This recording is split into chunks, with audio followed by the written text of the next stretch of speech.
Learning to Communicate and Understand Those with Autism. The author of Signs at First hopes this book will help you do that. Rixon Lane draws on his own personal experiences to help us all better navigate those relationships. We have Rixon here with us in studio. Good to see you. Good morning. I appreciate you having me. Thank you. Yeah, so tell us about the book. What inspired it? Well, what inspired it was I grew up with a younger brother with autism. My brother Colby is 2.5 years younger than me. He was diagnosed at 18 months old. And this book just kind of came from the experiences of growing up with him in a small town in Woodruff, South Carolina, and kind of navigating all of that. And you know, I wanted to write this because when Colby was diagnosed in 1996, the rate of autism was 1 in 2,500. Today it's 1 in 31. There are so many more kids who are growing up with the types of experiences that I had. And so I wanted to write this so those kids know that they're not alone, and maybe those family members understand, you know, hey, here's some ways we can navigate these and some of the challenges that maybe they don't think about, because there's still so much we don't know about autism, even though it's become so much more prevalent in recent years. I'm glad you're targeting that, because now there are TV shows and books and all types of resources out there. But the more we learn about autism, the more we learn that, you know, these folks are just like you and me. Yeah. There are obviously some differences that we have to learn to navigate. But talk about the storyline in the book, and what do you want people to kind of grasp from that? Yeah, so the story is about the protagonist here is a 12-year-old kid named Jake.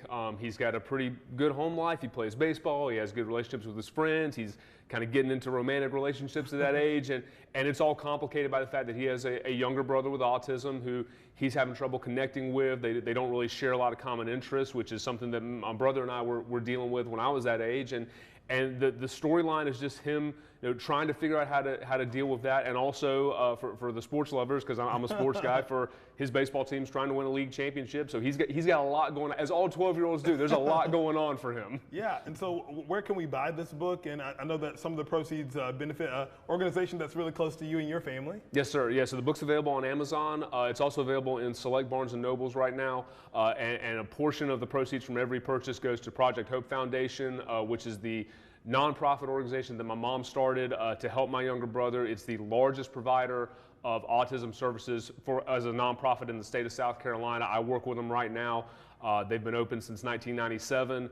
They started with 18 kids in a preschool classroom, and now they're in 9 different facilities across the upstate. They're serving over 300 clients and got a wait list with 600 more. So they're trying to open as many doors as possible to get more families in so we can help them as well. Way to go to your mom. Absolutely. To do that too. And if you had to sum up for someone reading this book, what do you think the overarching message would be for someone when they read this book? The takeaway from that is for you? I think that the takeaway is that autism is incredibly challenging, incredibly impactful, but it's not something that has to.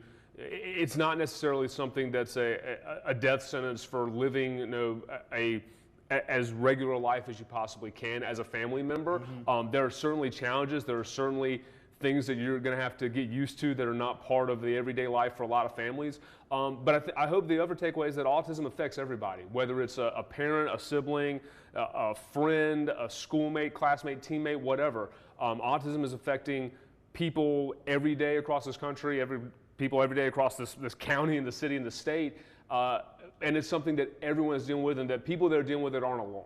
I think that's the main thing I want people to take away, is that when you're going through it, it feels like, I know I felt this way when I was younger. No one else is dealing with this. I'm the only person in the world who has to deal with this. And the reality is you're not. There are so many people in our community that are dealing with the same things. And I think that feeling of knowing that you're not alone, hopefully that'll help some folks out. Well, this is going to do great work in extending that conversation. Again, this Signs at First is available at Amazon, select Barnes & Noble as well. We'll be sure to put that information for you at our website, yourcarolina.tv. Rixon, thank you so much for coming on and sharing this book with us. We appreciate it. Thank you so much for having me. I appreciate it.